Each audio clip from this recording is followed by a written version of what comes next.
கன்னியாராசி நேயர்களுக்கு இந்த மாத பலன், ஐப்பசி மாத பலன் எப்படி இருக்கும் என்ற ஒரு கேள்விக்குள்ளே தான் இப்போ நம்ம வந்திருக்கோம். அப்படி இருக்கும்போது இங்கே யார் இருக்கா? இந்த புதன், சூரியன், சுக்கிரன், செவ்வாய் இவங்கெல்லாம் வரிசையாக இருக்காங்க. எல்லாம் 1 2 3 4ன்னு இருக்காங்க. அப்படி இருக்கும்போது இத்தனையும் உங்களை நல்ல வழியில் மேலே கொண்டு போகலாம். வெளிநாடுகளுக்கெல்லாம் போகலாம், வெளி தேசங்களுக்கு போகலாம், அதாவது வெளியில் இருக்க மாநிலங்களுக்கு போகலாம், கோவில் குளங்களுக்கு போகலாம். உங்களுடைய முன்னோர்களுடைய சக்தியை உணர்ந்து நீங்கள் பாவ புண்ணியத்தெல்லாம் வழி நடத்துகிறவங்களை கேட்டு சரியான வழியில் பயணிக்கிறதுக்கு நல்ல வாய்ப்பு கிடைக்கும்.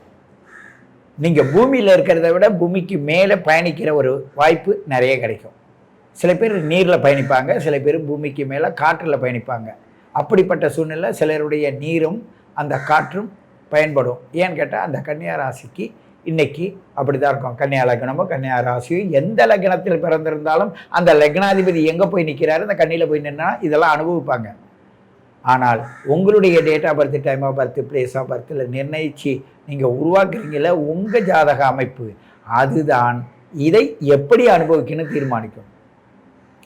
எவ்வளோ நுட்பங்க சித்தர்கள் மகான்கள் அவங்க சொன்ன வழிகள்லாம் பார்த்தீங்கன்னு வச்சுங்க, இந்த செகண்டில் இதான் நடக்கும். ஏன்னு கேட்டால் அது ஜாதக அலங்காரத்தில் அற்புதமாக கொடுப்பாங்க. ஒரு நாளைக்கு 6 நிமிஷம், அதாவது ஒரு நாளைக்கு 6 நிமிஷம்ன்றது 7 நிமிஷம் வந்துன்னா ஒரு 7 பாகை கடந்து போயிடும். ஒரு வினாடிக்கே 7 பாகை கடந்து போயிடும். அப்போ இந்த 6 நிமிடங்கள்ன்றது எப்படி இருக்கும், எவ்வளவு ஓடும் பாருங்கள். அப்படிப்பட்ட நுட்பமான அந்த நொடி பொழுதை நல்லா அழகாக எடுத்திருக்காங்க. ஏன்னு கேட்டால் இந்த கன்னியா ராசி நேயர்கள் எப்பொழுதும் கணக்கியல் மேதைகள், அற்புதமான, அதனால தான் இவங்களுக்கு நுட்பமான விஷயத்தை சொல்கிறேன். ஆனால் இவங்களுக்கு வாய்வு சம்பந்தமான பிரச்சனையும் இப்போ சமீப காலமாக விரய செலவுகளும், சுப விரயமா அசுப விரயமா, சுப காரியம் நடக்குதா அசுப காரியம் நடக்குதா, சுப பயணமா சுப பயணம் இல்லையா, இதெல்லாம் நீங்கள் இப்போ அனுபவிச்சுட்டு இருந்தீங்க. ஆனால் அந்த ஐப்பசி மாதத்தில் அந்த சூரிய 12 கூட 3 வர்றதுனால ஒரு தைரியம், சுபத்தை நோக்கி போகும்போது அந்த தைரியஸ்தானம் என்ன பண்ணுன்னா சுபமான காரியங்களை செய்யும். நீங்கள் வாங்கி வந்த வரத்தில் அசுப காரியங்களாக இருந்தால் அசுபத்தை செய்யும். இதை அனுபவித்தவங்க உடனே ஐயா நீங்கள் சொல்கிறது அப்படியே எனக்கு பழிக்குதியா, அப்படியே இருக்குதியா அப்படின்னு ஒவ்வொரு மாதமும் ஒவ்வொரு மனிதர்களையும் நான் கலந்து உரையாடும் போது பார்த்தீங்கன்னா உங்கள் குடும்ப விஷயத்தை அவ்வளோ அற்புதமாக இருக்கும். நல்லா வந்துக்கிட்டுருங்கய்யா. ஒருத்தர் சொல்கிறேன், நீ கடன் வாங்காதையான்றான். ஐயா நான் கடனுக்காக தான் ஏன் அலைஞ்சிட்டு இருக்கேன். ஐயோ கடனை வாங்காதேன்னு சொல்கிறேன், வாங்கியே தீரணையான்றார். உன்னுடைய ஜாதகத்துக்கு உனக்கு வரக்கூடிய மனைவியோட ஒத்துழைப்பில் அதை நீ வாங்க முடியாதுன்னா அப்போ நான் கல்யாணத்தை உடனே பண்ணிடுவான்னு கேட்குறாரு. கல்யாணம் உடனே பண்ணுறதில்லை, அதோட ஜாதக அமைப்பும் உன் ஜாதக அமைப்பும் ஒன்றே சேர்ந்து நீ கடனை வாங்க போகிற. நான் அதுக்கு தானே நான் கல்யாணம் பண்ணணுன்னு நீங்கள் சொல்கிறீங்கன்னுவார். இப்படி அந்த கடன்ற இடத்துக்கு யார் அழைச்சிட்டு போவான்னா உங்கள் முன்னோர்களில் உங்கள் தாத்தா பாட்டி செஞ்ச தர்ம கர்மத்திற்கு ஏற்ப இவங்கெல்லாம் ஊர் விட்டு ஊர் பிழைச்சி வந்திருப்பாங்க, நாடு விட்டு நாடு புறப்பட்டு வந்திருப்பாங்க. அவங்களுக்கு குலதெய்வமும் தெரியாது, குலதெய்வம் இருக்கிற இடமும் தெரியாது, அவங்க முன்னோர்கள் சொத்துக்கு போக முடியாது, அந்த முன்னோர்கள் சொத்தை இருந்தாலும் அனுபவிக்க முடியாது. பங்காளிகள் வான்னு கூப்பிட மாட்டான், ஒருவேளை சோறு கிடைக்காது. அங்கே கோவிலுக்கு பண்ணிங்கன்னா கோவில் பூட்டியிருக்கும், கோவில்லையும் திறக்க முடியாது. இப்படி குலதெய்வமும் உள்ள விடாது, உறவுகளும் பங்காளிகள் உறவுகளும் உள்ள விடாது, தாத்தா பாட்டியோட உறவுகளும் அருந்து போகும். இதெல்லாம் யாரா செய்கிறான்னு கேட்டால் தாத்தா பாட்டிகளுக்கு உங்கள் முன்னோர்கள் உங்கள் அப்பா அம்மாலாம் என்ன பண்ணாங்களோ அதெல்லாம் சேர்ந்து உனக்கு வந்திருக்கும். நீ செஞ்சதை நீ திருத்துவதற்கு என்ன பண்ணா உன் பிள்ளையும் அடமானம் வைக்கணும், உன் பேர பிள்ளையும் அடமானம் வைக்கணும். இன்னைக்கு பின்னாடி 2 தலைமுறை பாதிக்கப்படும். அப்போது இந்த 2 தலைமுறையை பாதிக்காத இருப்பதற்கு என்ன பண்ணலான்னா உன்னுடைய சுவாச பயிற்சியில் தான் இருக்குது. வலதுபுறம் ஓடுதா இடதுபுறம் ஓடுதா, அந்த குண்டலினி ஏற்றும் போது நமசிவா என்ற பஞ்சாசர மந்திரத்தை நீ எப்படி இயக்குற, உன்னுடைய ராஜ உறுப்புகள் எப்படி செயல்படுது, இப்படி அந்த காற்று தச வாய்வை நீ இயக்குற விதத்தை கற்றுக்கிட்டீங்கன்னாக்க உன்னுடைய அற்புதமான அந்த சுவாச காற்று 21,600 சுவாச காற்றும் 600 மூலாதார சக்கரத்தில், அப்புறம் 6000 6000 6000, அப்புறம் 1000 1000 1000, 3 6 18 19 20 21 21,600 சுவாச காற்றை ஒரு நாளில் ஒரு நிமிடத்துக்கு 15 சுவாச காற்று, 24 மணி நேரத்துக்கு 21,600 சுவாச காற்றை நீ பயிற்சியின் மூலமாக, என் கர்மாவில் இருந்து நான் விடுபட வேண்டும் என்ற முயற்சியின் மூலமாக எனக்கிட்ட வர்றது. நீ என்ன கொண்டு வரும்போது என்ன வெறுங்கையில் வந்த, போகும்போது வெறுங்கையில் போகிற. நடுவில் இருக்கிற அந்த ஆட்டத்துக்கு யார் சொந்தக்காரன்னா நீ தான் சொந்தக்காரன். நீ இப்போ என்ன அந்த அந்த இதுதான் நடக்குது, அதுதான் நடக்குதுன்னெலாம் சொல்லுவீங்க. ஆனால் எதுவுமே நடக்காது. நடக்கிறதுக்கு உன்னோட வாய்ப்பு அங்கே இருக்காது. ஆகையினால் வாங்கி வந்த வரத்தின் மூலமாக தான் நீங்கள் செலவு பண்ணி ஆகணும். இந்த 24 மணி நேரத்தில் தான் உங்களுடைய செயல்பாடுகள் இருக்குது. ஆகையினால நீங்கள் உணருங்கள், உயருங்கள். கண்டிப்பாக உயர முடியும். அப்படி உணர்வதற்கும் உயர்வதற்கும் அந்த 12ஆம் அதிபதி விரையாதிபதி 3ஆம் இடத்துலேருந்து குரு பார்வையோட, 4 சுகஸ்தானாதிபதியோட பார்வையோட, உங்களுடைய 7ஆம் அதிபதியோட பார்வையோட உங்களுக்கு எல்லா ஒத்துழைப்பையும் இப்போ தரும். ஆகையினால் கடகராசி நேயர்களை விட சிறப்பாக இந்த கன்னியாராசி நேயர்கள் இருப்பீங்க. காரணம்னா அந்த லாபஸ்தானத்தில் தான் அந்த குரு பகவான் இருந்து உங்களுக்கு சப்போர்ட் பண்ணுறாரு. ஆகையினால் குழந்தைகளால் பெருமை, உங்களுடைய முயற்சிகள்லாம் பெருமை, வெளிநாடுகளுக்கோ வெளி ஊர்களுக்கோ நல்ல தேசங்களுக்கு போகிறதுக்குள்ள வாய்ப்புகள், இதெல்லாம் பயன்படுத்தி சிறப்பாக வாழ வேண்டும். உங்களுக்கு உள்ள சந்தேகங்களை கேட்டு தெரிந்து கொள்ளுங்கள் என்று கூறிக்கொண்டு உங்களை மீண்டும் சந்திக்கிறேன். உங்கள் சித்த யோகி பேரம்பலவாணன். கன்னி உபயம், கன்னி சரம் சிரம் உபயலக்கணம், உபயராசி. அது மட்டும் இல்லை, தனக்கு என்ன தேவையோ அதை மட்டும் செய்யக்கூடியவர், தனக்கு என்ன முதலீடோ அதை மட்டும் செய்யக்கூடியவர், தனக்கு யார் மேல பற்றுதலோ அதை மட்டும் செய்யக்கூடியவர், தனக்கு யார் தாயை தவிர யார் வேணுமோ அது மேல அளவோட இருக்கக்கூடியவர். அப்படின்னு இருக்கும். விவேகத்துக்கு உரியவர், அறிவுக்கு உரியவர், அறிவுக்கு உரியவர், வெளிநாட்டுக்கு உரியவர், கமிஷன் கான்ட்ராக்டுக்கு உரியவர், தரகுக்கு உரியவர், அன்புக்கும் பாசத்துக்கும் கட்டுப்பட்டவர், வாய் சொல் வீரர். இது எல்லா சொத்துக்கும் அதிபதி, இந்த ப்ராப்பர்ட்டிக்கெல்லாம் அதிபதி ஒரு சிற்பி என்று சொல்ல போனால் கன்னிராசி நேயர்கள். பாருங்களே, உத்தரம், ஹஸ்தம், சித்திரை, அப்பா 3 பேருமே ஒரு குடும்பத்தை சேர்ந்தவங்க. அந்த நிலராசியெல்லாம் பாருங்க, அந்த நிலராசிக்குரிய இடம் பூரா அந்த நிலம் நீர், நெருப்பு நிலம் காற்று நீர், நெருப்பு நிலம் காற்று நீர். அப்ப அந்த நிலம் சம்பந்தப்பட்ட ராசியில பாருங்க ஒரு ஃபேமிலி தான் ஆக்குபை பண்ணிட்டு இருக்கு. ஃபார் எக்ஸாம்பிள் ரிஷபத்தை எடுத்துக்கோங்க, அதுக்கடுத்து கன்னி எடுத்துக்கோங்க, அதுக்கடுத்து மகரத்தை எடுத்துக்கோங்க. அதுல பாருங்க எந்த விதமான பகை கிரகமும் இல்லை. அப்ப நம்ம முன்னோர்கள் எப்படி வழிவகுத்திருக்காங்க பார்த்தீங்களா, எப்படி வழிவகுத்து வச்சிருக்காங்க பார்த்தீங்களா. அப்ப அந்த வகையிலே கன்னி ராசிக்கு இந்த மாசம், இந்த நவம்பர் மாசம் உங்க ராசிநாதன் சூரியன் புதனுடைய ஆதித்ய யோகத்தோட இருக்கிறார். கொஞ்சம் பக்கத்துல ஒரு வில்லங்கம், அதாவது பிள்ளை பூச்சியை வயிற்றுல கட்டிருக்கிற மாதிரி ஒரு செவ்வாயும் சேர்ந்திருக்கார். செவ்வாய் மாறிடுவார், செவ்வாயும் சீக்கிரமே விருச்சகத்துக்கு செவ்வாய் போயிடுவார். செவ்வாய் விருச்சகத்துக்கு போயிடுவார். கிட்டத்தட்ட 15, 10, 25 ஒரு 10 நாள் தான் உங்களோட இருப்பார். அப்புறம் அவருடைய வீட்டுக்கு ஆட்சி விட போயிடுறாரு. ஆக உங்களுடைய ராசிநாதன் உங்க ராசிக்கு 2ல இருக்கார். உங்க ராசிக்கு 2ல தனம், தானியம், கீர்த்தி, வண்டி, வாகனம், குடும்பத்துல குழப்பங்கள் எந்த வகையும் இல்லாமல் இருப்பதற்கு பார்த்து கொள்ளக்கூடிய மேனேஜிங் டைரக்டர் புதன் தான். மேனேஜிங் டைரக்டர் புதன் தான். ஏன்னா 2க்கு உங்களுக்கு அவர் உங்களுடைய ராசிக்கு ராசிநாதன் 2ல இருக்கார். நான் ஏற்கனவே 2ஆம் இடத்தை பத்தி இப்பதான் சிறப்பா சொல்லியிருக்கிறேன். ஆக கண்டிப்பாக இப்ப யார் இருக்கிறா கன்னியில, சுக்கிரன் நீச்சத்தில் இருக்கார். அவரும் ஒரு 10 நாள் தான். அவரும் துலாமுக்கு வந்துட போறாரு. துலாமுக்கு 10 நாள் கூட கிடையாது, 2ஆம் தேதியே வந்துடுறாரு நினைக்கிறேன். நவம்பர் 2ஆம் தேதியே வந்துடுறாரு. அப்ப துலாமுக்கு அவருடைய வீட்டுக்கு வந்துடுறாரு. அப்ப புதனும் சுக்கிரனும் வந்துடுறாரு. அங்கிட்டு ஒரு வாரம் கழிச்சு செவ்வாய் ஓடிடுறாரு. அப்ப செவ்வாய் போகும்போது மிக கவனமாக, கண்டிப்பாக செவ்வாய் இருக்கும் கன்னிராசி கவனமா இருக்கும். ஏன்னா புதன் செவ்வாய் சூரியன், சூரியன் புதன் இருக்கிறதுனால பிரச்சனை இல்லை, செவ்வாய் புதன் இருக்கிறதுனால தான் பிரச்சனை. அதனாலதான் உங்களுக்கு செவ்வாய் திசையில புதன் புத்தி, புதன் திசையில செவ்வாய் புத்தி, குரு திசையில புதன் புத்தி, புதன் திசையில குரு புத்தி வரவே வந்தால் அவங்கள ஒரு வகை பண்ணிவிடும் என்பதை நான் அடிக்கடி உங்களுக்கு நினைவுபடுத்திக் கொண்டிருக்கின்றேன். அந்த வகையிலே கன்னி ராசிக்கு உங்களுக்கு வேண்டிய தொழில், contract, commission, infrastructure, grace, super market, தானியங்கள், மளிகை கடைகள், ஹோட்டல் கூட வைக்கலாம். ஹோட்டல் கூட வைக்கலாம்.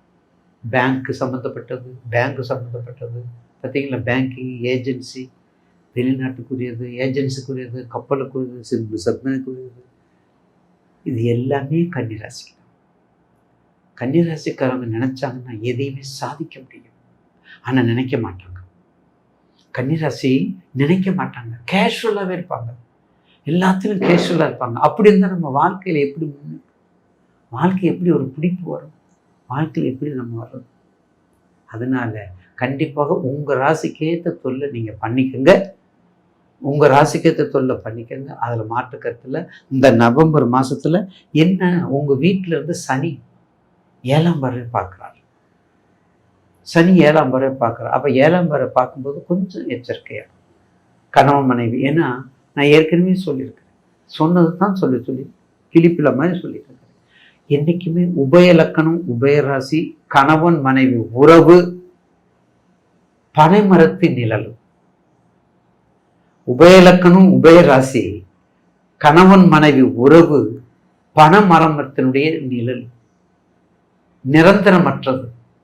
ஏதாவது 1-2 அந்த தசாபத்திக்கு ஏற்ப ஒரு நன்மையை கொடுக்கக்கூடிய கணவன் மனைவி உறவு பலமாக இருக்கும், பாலமாக இருக்கும், வலுவாக இருக்கும்.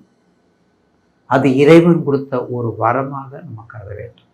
ஏன்னா அதில் இருக்கிறவங்க 4 பேருமே உபயலக்கணம், உபயராசிக்காரவங்க வில்லங்க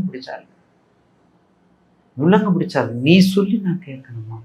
ஏன் நான் சொல்ல நீ கேட்கக்கூடாதா? நீ சொல்லித்தான் நான் கேட்கணுமா? அந்த எண்ணத்தில் உள்ளவங்க. ஈகோ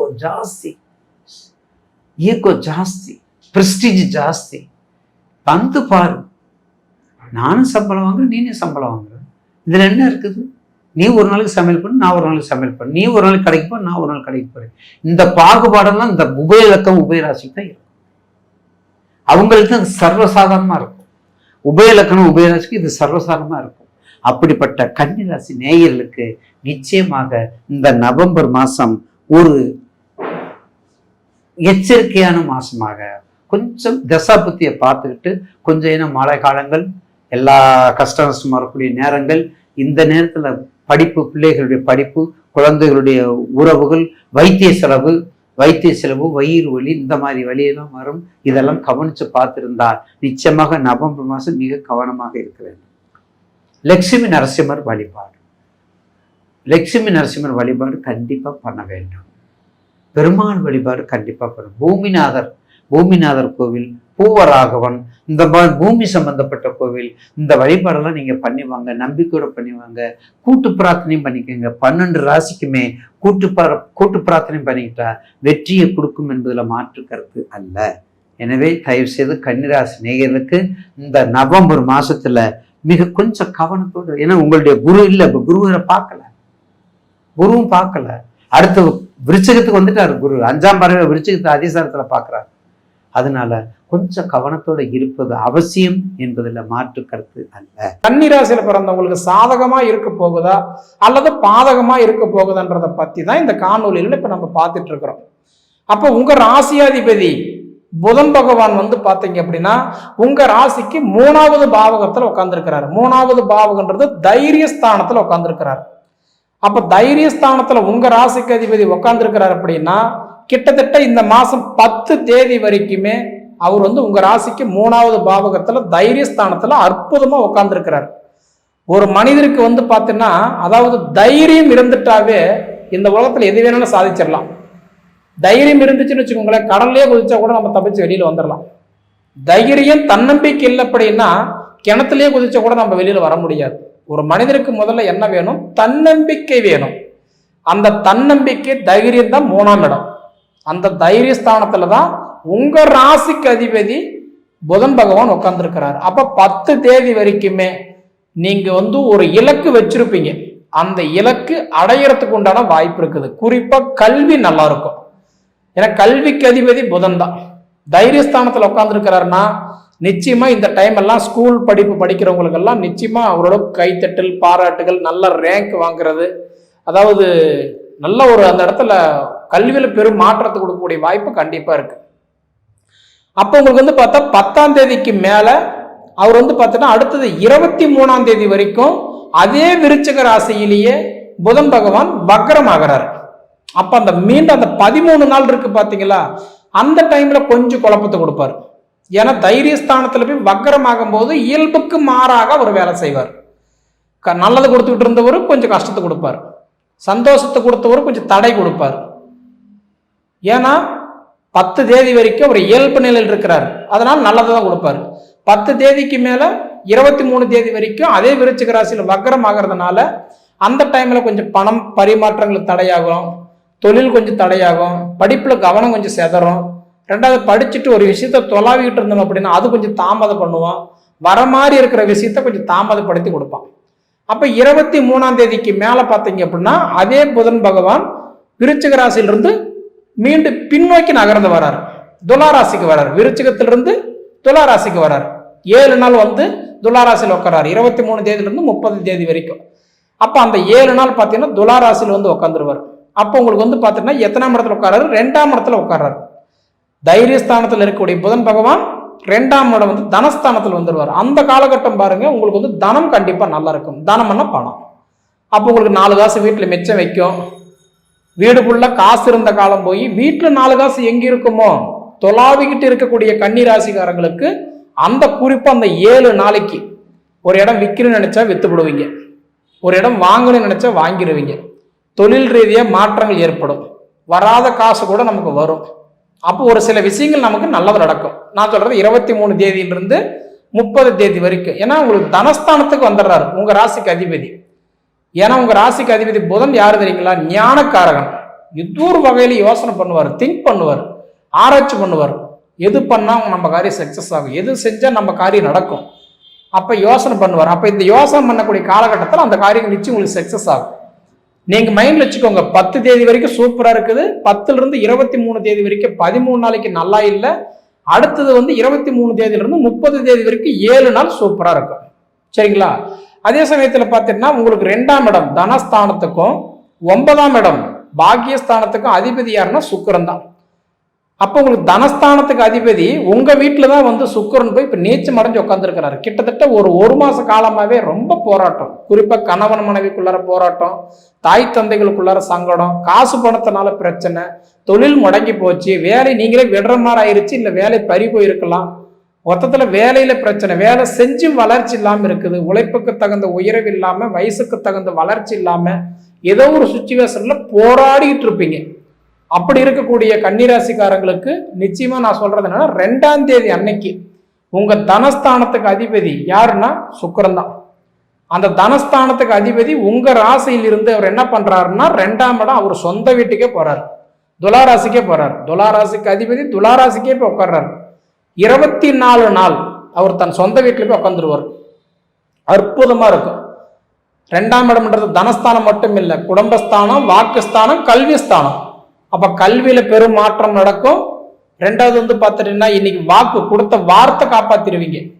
ஒரு இடத்துல வாங்கிட்டு கொடுக்க முடியாது, ரொம்ப சிரமப்பட்டிருப்பீங்க, மதிப்பு மரியாதை கெட்டு போயிருக்கும். 1 லட்ச ரூபாய் வாங்கி கட்டக்கூடிய கடனுக்கு 2 லட்ச ரூபாய் வாங்கியிருப்பீங்க, 2 லட்சம் வாங்குறதுக்கு 3 லட்ச ரூபாய் வாங்கியிருப்பீங்க, 3 லட்சம் கட்டுறதுக்கு 4 லட்சம் வாங்கியிருப்பீங்க. இது எல்லாமே உங்க நிலைமை எல்லாம் மாறுறதுக்கு ஒரு வாய்ப்பு உண்டு. அதே சமயத்துல வந்து பார்த்தீங்கன்னா இந்த மாதிரி ஒரு சுச்சுவேஷன் எல்லாமே நீங்க கொடுத்த வாக்கு காப்பாத்துவீங்க.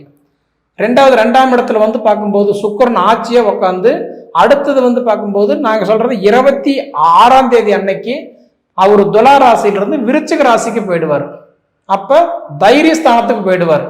அப்ப சுக்கிரன் தைரியஸ்தானத்துக்கு போகும்போது திருமணம் ஆனவங்களா இருந்தீங்கன்னா அல்லது குறிப்பா நீங்க ஒரு பெண்ணா இருந்தீங்கன்னா உங்க வேலையில பெரும் மாற்றம் நடக்கும். ஒரு வேலையை ஆரம்பிப்பீங்க, ஆரம்பிச்சிருந்து தடையா இருந்த அந்த வேலை மீண்டும் நடக்கும், அந்த வேலையில இருக்கிற குழப்பங்கள் தீரும், அந்த பிரச்சனைல இருந்து நீங்க வெளியில வரலாம். அப்ப நான் சொல்றது குறிப்பா மனைவிக்கு ஹெல்த் பிரச்சனை நல்லா இருக்கும், தொழில் பிரச்சனை சரியாகும், குடும்ப பிரச்சனை சரியாகும், ஒத்துமை கிடைக்கும், மொத்தத்தை நினைச்சது நீங்க அந்த டைம் நடக்கிற மாதிரி இருக்கும். அப்போ உங்களுக்கு வந்து நிச்சயமா உங்களுக்கு இந்த மாதத்துல வந்து பார்த்தா 2ஆம் தேதிக்கு மேலேயே உங்களுக்கு சுக்கிரன் உங்களுக்கு நல்லா சப்போர்ட் பண்றாரு. குறிப்பா அந்த வண்டி வாகனம் வாங்குற யோகத்தெல்லாம் நல்லா கொடுத்துட்றாரு. ஏன்னா சுக்கிரன் தான் வண்டி வாகனத்துக்கு அதிபதி. அவர் வந்து தனஸ்தானத்துல சொந்த இடத்துல உட்காரும் போது நிறைய பேருக்கு காரு வாங்குற யோகத்தெல்லாம் தராரு, வண்டி வாகனம் புதுப்பிக்கிற யோகம் எல்லாம் வாங்குறாரு. நிச்சயமாக வண்டி வாகனம் காரில் எடுக்கிற யோகம் நிறையவே இருக்குது. இப்படி இருக்கக்கூடிய காலகட்டத்தில் பார்த்தீங்கன்னா 3ஆம் இடம் தைரியஸ்தானத்துக்கு அதிபதியும் 8ஆம் இடம் ஆயுளஸ்தானத்துக்கும் அதிபதி செவ்வாய் பகவான் தன் சொந்த வீட்டில் ஆட்சியே இருக்கிறதுனால நிச்சயமா நிறைய பேருக்கு இந்த கடன் பிரச்சனை எல்லாம் கண்டிப்பாக ஓரளவுக்கு சரியாகும். நீங்க பயப்படவே வேண்டாம். கடன் பிரச்சனை கழுத்து பிடிக்கிற மாதிரி இருந்தாலும் சரி, இதனால மன உளைச்சலுக்கு ஆளாகி தேவையில்லாததெல்லாம் பார்த்துட்டு சுமந்துக்கிட்டோமா அப்படின்னு வருத்தப்பட்டவங்களுக்கு, சொன்னவங்க மேலெல்லாம் நம்ம சண்டைக்கு போய்கிட்டு நம்மளால எதுவும் பண்ண முடியாம, மற்றவங்க உதவி இல்லாம, சொந்த பந்தத்தோட அனுகிரகம் இல்லாம, நாமளே கீழே விழுந்து கையூனி கரணம் போட்டு எந்திரிச்சவங்களுக்கு கூட நிச்சயமா இந்த கன்னிராசிக்காரங்களுக்கு இந்த மாசம் நல்லா ஓரளவுக்கு சப்போர்ட் கிடைக்கும். மறைமுகமாக ஒரு கண்டிப்பாக ஒரு ஆதாயம் கிடைக்கிறதுக்கு வாய்ப்பு உண்டு. ஏன்னா செவ்வாய் பகவான் ஆட்சியா உட்காரும் போது கடன் பிரச்சனை கண்டிப்பாக ஓரளவுக்கு தீரும். சரிங்களா? இதை தாண்டி பார்த்தீங்க அப்படின்னா உங்களுக்கு குரு லாபஸ்தானத்துல வந்திருக்கிறாரு. அப்ப 11 தேதி வரைக்கும் குரு பகவான் 11ஆம் இடத்துல அவர் இயல்பு நிலையில் இருக்கிறார். அப்ப இந்த 11 தேதிக்குள்ளார குழந்தை பாக்கியம் இல்லாதவங்களுக்கு குழந்தை செல்வத்தை கொடுத்துட்றாரு.